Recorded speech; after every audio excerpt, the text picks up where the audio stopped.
Banjir lahar hujan Marapi yang menerjang Kabupaten Agam, Sumatera Barat membuat banyak rumah warga rusak parah. Hingga saat ini, ada 20 korban meninggal dunia di Kabupaten Agam dan 3 korban masih dalam pencarian. Banjir lahar hujan yang menerjang Kabupaten Agam, Sumatera Barat menghancurkan permukiman warga. Banjir membawa bongkahan batu besar dan kayu dan menghanyutkan rumah warga. Sejumlah warga mencoba menyelamatkan kendaraan ataupun barang berharga mereka dari rumah mereka yang rusak. Hingga saat ini, 20 orang korban ditemukan meninggal dunia di Kabupaten Agam dan 3 orang lainnya masih dalam pencarian. Sampai tadi malam itu, update tadi malam itu ada 20 orang yang kondisinya meninggal dunia. Semua saat ini di mana, Bang? Ada sebagian ada yang di RSAM dan sebagian ada kemungkinan ada yang sudah dibawa oleh pihak keluarga. Oke, siap. 3 korban yang belum ditemukan sesuai data yang kita dapatkan itu dapat ditemukan dan membuahkan hasil pencarian oleh tim gabungan pada hari ini. Sementara itu, korban banjir lahar hujan Marapi di Kabupaten Agam saat ini mengungsi di Sekolah Dasar 08 Canduang. Sekitar 100 lebih korban mengungsi di 3 ruangan belajar.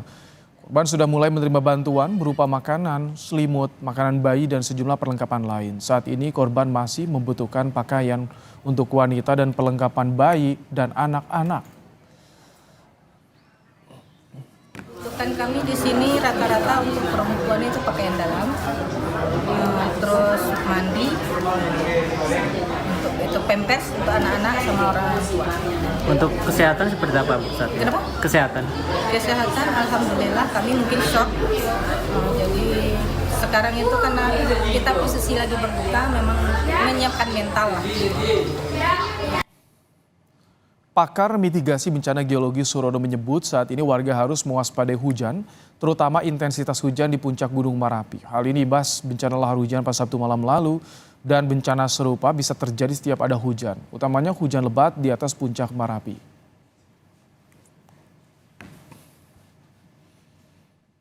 Jadi yang harus diperhatikan oleh masyarakat di sekitar Gunung Marapi, Sumatera Barat adalah setiap saat, sekarang ini, karena material pasti masih ada di puncak Marapi ini. Setiap saat ada hujan di puncak Marapi, hati-hati di seluruh sungai yang berhulu di puncak Marapi. Dan ini tidak hanya berlangsung sekarang ini, bisa berlangsung selama ada hujan di atas puncak.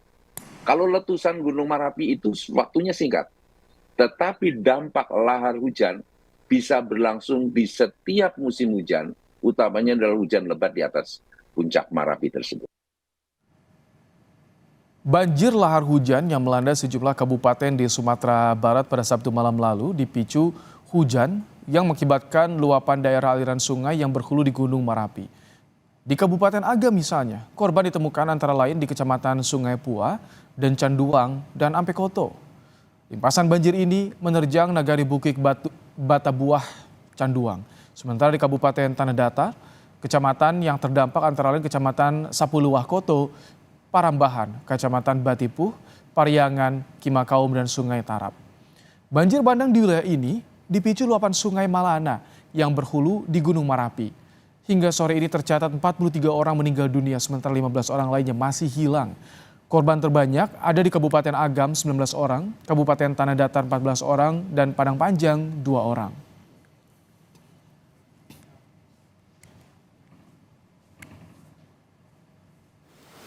Lebih lengkap soal bencana banjir lahar hujan di Lembah Gunung Marapi, kita berbincang dengan Heruding Tias Desi Purnamasari, Ketua Tim Gunung Api Badan Geologi PVMBG. Selamat petang, Bu Heruding Tias. Selamat petang, Pak Ibrahim. Baik, Bu, dengan kondisi saat ini pasca banjir lahar hujan di wilayah Gunung Marapi ini, apa yang harus diwaspadai, Bu? Iya, yang harus diwaspadai ini adalah adanya curah hujan yang cukup tinggi di area sungai-sungai yang berhulu di Gunung Marapi, dan ini adalah salah satu yang menjadi faktor adanya lahar di Gunung Marapi. Nah, itu disebabkan adanya endapan hasil dari produk erupsi Gunung Marapi yang kemudian bercampur dengan air hujan dan menghasilkan lahar. Kalau saat ini status Gunung Marapi bagaimana, Bu? Untuk status gunung api saat ini masih di level 3 atau siaga dengan radius 4,5 kilometer jarak aman dari pusat erupsi gunung api di Verbeek. Baik, jadi masih rawan juga untuk mengeluarkan material vulkanis dan juga ditambah ketika ada cuaca buruk itu yang menyebabkan banjir lahar hujan, Bu Heru Ningtyas. Iya, betul, Pak. Memang Gunung Merapi saat ini masih belum stabil aktivitasnya dikarenakan ini levelnya kami juga masih di level 3 atau siaga. Dan hal ini yang harus diwaspadai, salah satu rekomendasi dari Badan Geologi itu adalah masyarakat yang bermukim di sekitar lembah atau aliran atau bantaran sungai-sungai yang berhulu di puncak Gunung Merapi ini harus mewaspadai adanya potensi atau ancaman bahaya lahar yang dapat yang dapat terjadi ini khususnya di musim hujan. Jadi curah hujan ini sangat menentukan adanya dampak daripada lahar. Oke. Bu, kalau mitigasi di aliran bantaran sungai Gunung Merapi itu bagaimana, Bu? Karena kan erupsi di akhir tahun lalu, Desember tahun 2023, berapa kali lahar hujan terjadi, Januari, bahkan awal April. Tapi saat ini korban lebih banyak, Bu. Iya betul, memang untuk lahar ini sangat salah satunya menjadi pemicu itu adalah hujan. Jadi curah hujan yang sangat tinggi ini dapat memicu adanya lahar yang meluas gitu. Jadi untuk masyarakat memang harus mewaspadai khususnya di bantaran-bantaran sungai dan hal ini juga harus diwaspadai oleh pemerintah daerah juga bahwasanya untuk aliran lahar yang khususnya yang berhulu di Gunung Merapi ini harus lancar aliran sungainya dikarenakan kalau debit dari curah hujan yang cukup tinggi dan endapan material Gunung Merapi ini yang menumpuk di puncak atau di area atas Gunung Merapi ini dapat menghasilkan lahar yang cukup besar gitu. Bu, apakah ada deteksi dini ketika ada terjadinya banjir lahar hujan ini? Atau sejauh ini hanya rekomendasi masyarakat menjauh dari bantaran sungai? Iya, untuk adanya peringatan dini, ini Badan Geologi sudah membuat peta KRB atau peta kawasan rawan bencana, yang mana menjadi salah satu dari peta KRB ini adalah aliran-aliran lahar yang muncul, yang digambarkan dengan warna kuning atau di level di KRB 1. Nah, hal ini juga bisa dilihat di petanya mana-mana saja yang menurut sejarah pada waktu itu memang dilewati oleh aliran lahar. Bu, ketika banjir lahar hujan terjadi pada Sabtu malam kemarin, ini ada report nggak dari pos pemantau kepada warga yang berada di kaki Gunung Merapi untuk waspada? Iya, untuk di rekomendasi kami memang itu setiap laporan yang kami kirimkan setiap 6 jam sekali, di sana sudah tertulis bahwa masyarakat untuk dihimbau berhati-hati di sekitaran area lembah, aliran bantaran sungai yang berhulu di puncak Gunung Merapi, dikarenakan ketika curah hujan yang cukup tinggi di area puncak ini dapat memicu adanya lahar. Ketika ada report dengan frekuensi setiap 6 jam sekali, tapi banyaknya korban ini, apakah telat untuk mengevakuasi warga? Ya, pengamatan instansi Anda atau bagaimana dari PVMBG, BPBD, BMKG itu bagaimana, Bu? Kalau dari Badan Geologi ini kan memberi himbauan atau rekomendasi gitu Pak. Jadi kalau misalnya, namun untuk perkiraan berapa besarnya lahar itu sangat tergantung daripada curah hujan, yang mana curah hujan ini ditentukan oleh cuaca pada saat itu gitu. Jadi untuk stasiun kami yang merekam di area Gunung Merapi ini jauh dari aliran sungai, jadi tidak merekam adanya laharan. Oke.